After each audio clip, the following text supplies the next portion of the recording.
Dice, books, apps, maps, minis. There's so many pieces and parts to tabletop games. It can be hard to know exactly what you need to get started. Let's break it down. While there are tons of great TTRPGs out there, I'm going to focus on D&D for this video.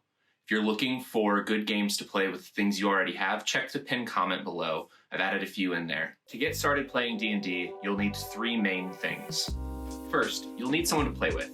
D&D requires at least two people, one to be the player and one to be the dungeon master.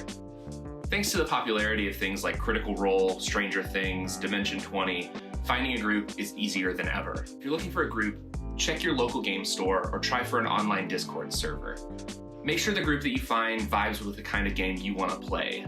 Beforehand, chat with the DM about the mix of roleplay and combat, other things, and make sure that they have safety tools available. If the group you're playing with doesn't have safety tools, it's not the end of the world, but it could be a red flag, so approach with caution before joining. This is a game of roles and rolls, which means you'll need to find some way of rolling the dice required for D&D.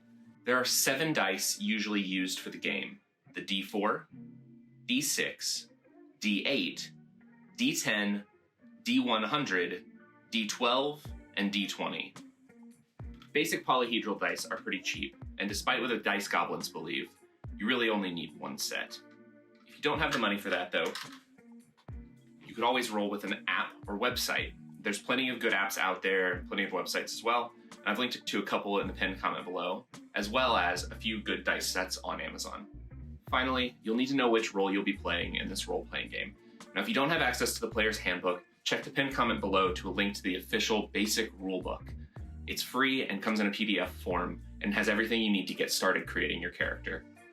Don't worry about making a super in-depth character your first time.